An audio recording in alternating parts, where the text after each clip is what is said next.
다 함께 12월의 말씀 디모데전서 6장 11절로 12절 말씀을 암송하시면서 하나님 앞에 예배자로 나아가시겠습니다. 오직 너 하나님의 사람아, 이것들을 피하고 의와 경건과 믿음과 사랑과 인내와 온유를 따르며 믿음의 선한 싸움을 싸우라. 영생을 취하라. 이를 위하여 내가 부르심을 받았고 많은 증인 앞에서 선한 증언을 하였도다. 아멘. 찬송가 138장 햇빛을 받는 곳마다 우리 주님 다스리시는 세상을 바라보며 함께 기쁨으로 찬양하시겠습니다.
하나님께서 오늘 우리에게 주신 말씀은 요한계시록 3장 1절로 6절까지의 말씀입니다.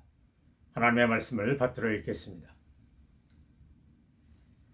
사대교회 사자에게 편지하라. 하나님의 일곱 영과 일곱 뼈를 가지신 이가 이르시되 내가 내 행위를 아노니 내가 살았다는 이름은 가졌으나 죽은 자로다. 너는 일깨어 그 남은 바 죽게 된 것을 굳건하게 하라.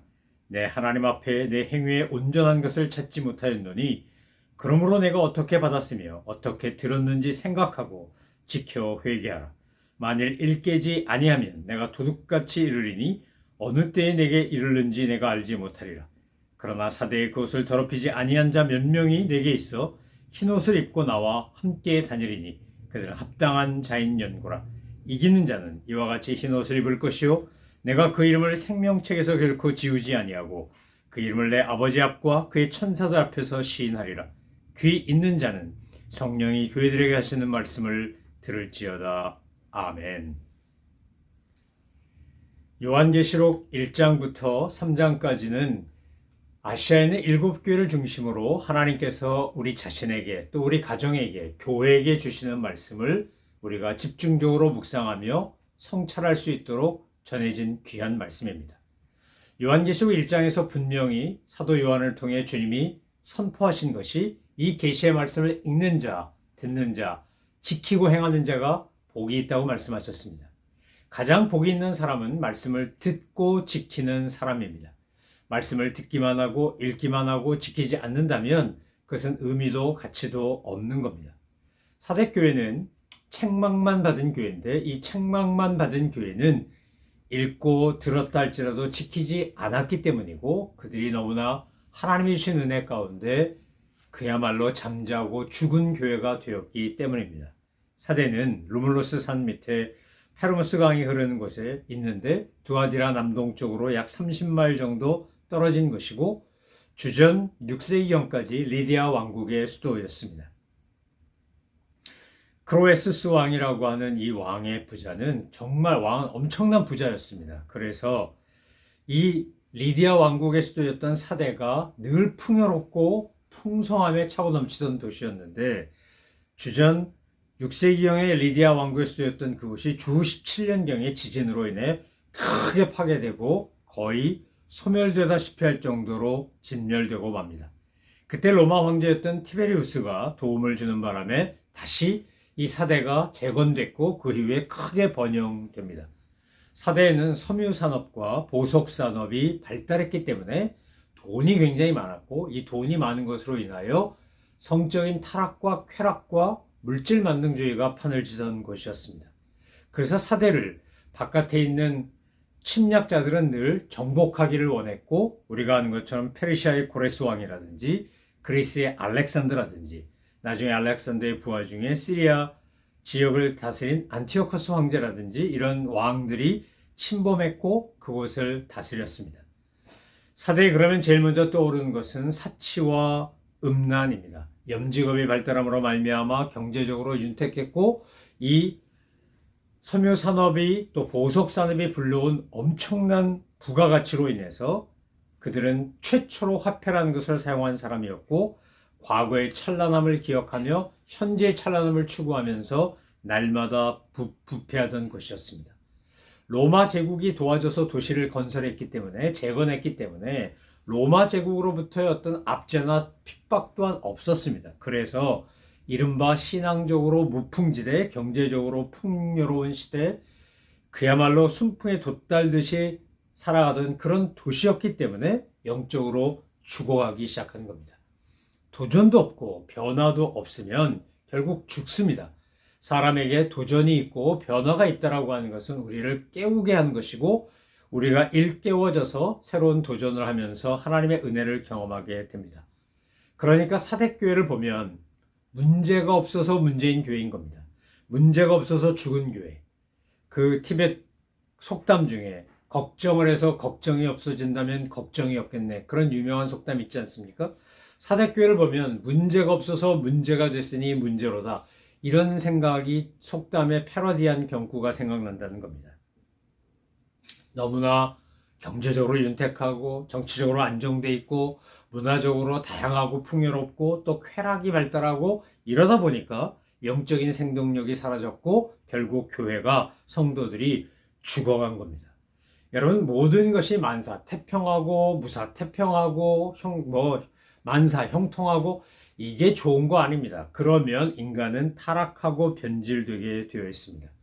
왜 수많은 사람들이 리얼 크리스찬이 아닌 노미널 크리스찬이 될까요? 그들이 하나님 앞에서 정말 해야 될 사명을 망각하고 주신 선물에 집중하기 때문에 그렇습니다. 사탄은 우리를 다양한 방법으로 공격합니다. 사탄이 쓰는, 마귀가 쓰는 3대 무기가 있습니다. 첫 번째는 외적인 박해입니다. 외부로부터 오는 핍박, 환난, 공경 이런 것들이 우리를 파괴하고 죽이려고 총력을 기울입니다. 그래서 어려움을 당했던 곳이 서머나 교회나 빌라델비아 교회였습니다. 그런데 외부에서부터 그렇게 강력한 핍박과 박해가 있으면 그러면 어떻게 될까요? 도리어 더 순결해지고 순수해지고 깨어 일어나고 그래서 주님 앞에 칭찬만 받은 서머나 교회나 빌라델비아 교회가 됩니다. 두 번째는 내적인 문제입니다. 이단이 나오고 뭐 타락시키고 우상의 재물 먹고 뭐 부정부패하고 이러는 것들을 통해서 망가지고 파괴되도록 사탄이 공격합니다. 이런 내적인 문제에 의하여 문제가 생기는 것이 바로 에베소 교회, 버가모 교회, 두아디라 교회였습니다. 그래서 에베소, 버가모, 두아디라는 칭찬도 받고 책망도 받고 경고의 메시지도 받았습니다. 반면에 너무나 풍요롭고 좋아서 아무 문제가 없기 때문에 망한, 그래서 책망만 받은 교회가 사대교회와 라오디게아 교회입니다. 오늘 우리는, 나 자신은, 우리 가정은, 우리 교회는 어떤 건가요? 여러분 신앙생활하다가 이민생활하다가 뜻하지 않은 어려움을 경험하고 도전을 받고 또 내적인 문제가 생길 때 여러분 너무 탄식하고 절망하지 마시기 바랍니다. 도리어 그것이 나로 하여금 깨어 하나님 앞에 기도하고 믿음의 본질, 내 삶의 소명, 내 의미와 가치의 본래적 의미가 무엇인지를 생각하게 하기 때문입니다. 여러분 사진기가 처음 나왔을 때 가장 놀래고 이것에 대해서 아주 여러 가지 다양한 반응을 보인 그룹은 이른바 화가들이었습니다. 아니, 내가 아무리 사실적으로 그림을 그려도 사진기만 못한 겁니다. 그런데요, 그렇다고 해서 화가가 없어졌나요? 아니요. 그렇게 사진기가 발달하고 그 인쇄를 하고 출력을 하고 하는 바람에 사실주의라고 하는 미술사조는 사라졌지만 인상주의라고 하는 인상파 화가들이 등장하기 시작했고, 우리가 잘 알고 있는 뭐 고흐라든지 고갱이라든지 뭐 세잔느라든지 이런 많은 화가들은 바로 그런 인상주의의 시대에 탄생한 화가들 아닙니까? 사실주의와 인상주의의 가교 역할을 하면서 인상주의, 인상파가 생기도록 한 분이 세잔느인데, 그의 그림을 보면 바로 그런 사진기의 발달과 함께 그때 이런 변화가 일어난 겁니다. 예술도 문화도 마찬가지입니다. 사진기가 등장함으로 말미암아 필름 산업도 생기고 또 그 사진기와 관계된 수많은 업종들이 생기지 않습니까? 사진기만큼이나 세상에 엄청난 충격을 줬던 것은 자동차의 발명이었습니다. 자동차가 나온 겁니다.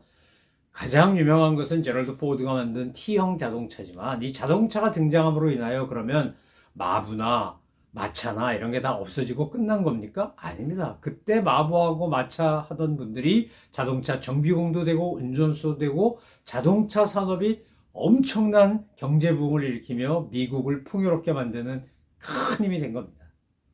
아이폰이 나왔을 때도 마찬가지고 지금 AI라고 하는 챗 GPT가 나온 것도 마찬가지입니다. 인간의 문명사적인 발전을 보면 어떤 발명품, 어떤 시대 변화가 일어나면 그걸로 인해서 없어지는 산업도 있지만 그걸로 인해서 발전되는 산업도 있습니다. 그래서 토인비라는 유명한 역사가가 우리에게 이렇게 말했습니다. 도전이 있을 때, 챌린지가 있을 때 그것에 리스폰스, 응전을 하면 그것이 디벨롭먼트, 발전을 일으킨다. 이렇게 말했습니다. 여러분, 우리는 대한민국에서 태어나서 성장하신 분은 누구나 아는 거지만 일제강점기가 끝나고 6.25 전쟁과 같은 민족 상잔의 비극을 겪고 1,000만 명 이상 가족이 되고 고향 떠나고 하는 이런 엄청난 어려움 속에서 가장 최빈국이라고 할 수 있었던 나라가 불과 60년, 70년 만에 선진국의 반열에 들었습니다. 그런데 선진국 OECD 멤버에 가입하고 그 다음에 제일 먼저 경험한 게 뭡니까? 선진국으로서 승승장구한 게 아니라 IMF를 맞은 겁니다. 그래서 외환 위기가 닥치고 그러면서 얼마나 그때 많은 분들이 어려움을 겪었는지 모릅니다. 그런데 그 외환 위기가 그 옛날 일제시대 때 국채보상운동하듯이 금모으기를 하고 위기를 극복하자 그러고 그러면서 그 위기를 극복했기 때문에 지금 세계에서 경제 10위권 안에 드는 뭐 경제력으로는 뭐 5, 6위를 다투고 군사력으로는 3, 4위를 다툰다 이런 얘기들이 나오는데 그런 나라의 발전이 된 거 아니겠습니까? 위기가 있었기 때문에 도전이 있었기 때문에 응전했고 발전한 겁니다. 그런데 문제는 사대교회는 그런 도전이 없었다는 거예요. 너무나 풍요로워. 나라가 없어질 정도로 그냥 도시가 멸망할 정도로 그렇게 문제가 생겼더니 황제가 막 돈을 보내고 기술자를 보내고 로마 제국의 토목 기술이 얼마나 발달했습니까? 그래서 막 건물 짓고 도시 재건하고 그리고 아주 보석산업이나 섬유산업이 발전하고 그러니까 여기가 좋사오니 그러고 사대교회 교인들이 영적으로 긴장이 풀어지고 하나님을 바라보지 않기 시작한 겁니다. 팬데믹으로 인해서 2020년부터 한 2년 가까운 세월, 지금도 여전히 팬데믹에 영향이 있지만 그때 전 세계에 어떤 문명사적인 변화가 일어났습니다. 그러면서 사탄이 그 팬데믹을 이용하여 교묘하게 또 이 스마트폰과 같은 이런 컴퓨터 사이언스를 통해서 우리에게 침투한 게 뭡니까? 하나님에 대한 열정과 열심이 사라지도록 만든 겁니다. 모이기를 힘써야 되는데 모이지 않습니다. 이게 스트리밍 서비스하고 라이브로 해주고 하니까 편안하게 앉아서 얼마든지 예배 드릴 수 있고 내가 원하면 얼마든지 전 세계를 웹서핑할 수 있으니까 그것에 익숙해지기 시작한 겁니다. 여러분, 반면에 우리가 또 다른 함정이 뭐냐? 지금 이 사대교회를 보면 과거에 대해 숭상합니다. 영적으로 죽은 이유가 여러 가지가 나오는데 두 번째, 과거에 집착할 뿐만 아니라 인격과 신앙 성숙보다 거치장에 더 관심을 갖습니다. 대한민국의 경우에 이른바 고속 성장을 했습니다. 고속 성장의 후유증을 지금 톡톡히 앓고 있는데 성장에는 고속이란 말을 붙여두지만 성숙에는 고속이란 말이 어울리지 않습니다. 여러분, 배추 가지고 겉절이 맛있게 만들 수 있습니다. 그러나 묵은지는 하루아침에 되는 게 아닙니다. 하다못해 김장김치도 한겨울에 그 추위를 견디고 여러 번 죽고 배추가 변신하지 않으면 김치가 될 수 없습니다. 밭에서 뽑혀 죽고 소금물에 절여 죽고 독한 양념에 쌓여 죽고 나가서 얼어 죽고 제가 그러지 않았습니까? 그렇게 해서 김치가 됩니다. 유산균 발효, 건강 그 자체인 그야말로 김장김치가 되는 것처럼 이렇게 변화가 돼야 되는데 변화를 거부합니다. 그리고 과거에만 집착합니다. 복음과 진리보다 전통을 더 사랑합니다. 흔히 젊은이들이 나이 먹은 사람들을 가리켜서 빈정들 때 쓰는 용어가 꼰대인데 여러분, 꼰대를 뭐라고 정의한 줄 아십니까? 인풋은 고장났는데 아웃풋만 작동한다. 새로 들어가는 건 없는데 옛날 것만 나옵니다. 과거만 유지합니다. 업데이트가 안 됩니다. 이러고 옛날 자기들 과거에 하던 것만 계속 낫대는 말이야. 이러면 이른바 라떼, 꼰대 이런 소리 듣는 겁니다. 지금 사대교회가 지금 너무나 부유하고 잘 되니까 과거에도 그랬다는 겁니다. 리디아 왕국 때도 그랬고 지금 로마 제국이 도와줘서도 그렇고 여기가 좋사오니 그러고 영적인 열정과 그 주님에 대한 사명이 사라지기 시작한 겁니다. 맡겨진 사명을 망각한 겁니다. 그래서 박해가 오면 깨어서 기도하는데 박해도 없으니까 깨어 기도도 하지 않아. 또 모든 게 풍요로우니까 간절하고 가난한 마음도 생기지 않아. 그러면서 점점 변질되고 타락하다가 믿음의 흰 옷을 입은 성도들이 다 얼룩이 들고 행위가 온전치 못하게 된 겁니다. 그래서 주님이 지금 경고하시는 겁니다. 내가 어떻게 은혜를 받았고 내가 어떻게 진리를 받았고 어떻게 그것을 들었는지 생각해라. 과거를 잊지 말고 깨어서 정말 주님께서 주셨던 은혜와 복음의 능력을 생각하라는 겁니다. 제일 먼저 해야 될 건 깨어나는 겁니다. 잠자지 말고 깨어나야 합니다. 그리고 오늘 그 사대교회 그래도 하나님께서 그 옷을 더럽히지 아니한 자 몇 명이 내게 있다 이렇게 말합니다. 몇십 명도 아닌 몇 명이 내게 있다. 정말 남은 자가 소수입니다. 그러나 이 소수가 부르신 목적에 응답하고자 할 때, 반응하고자 할 때, 내가 그것에 충성하고자 할 때 하나님께서는 그들을 통해서 놀라운 일을 행하시는 것입니다. 여러분, 언제나 역사는 창조적 소수가 일으켰습니다.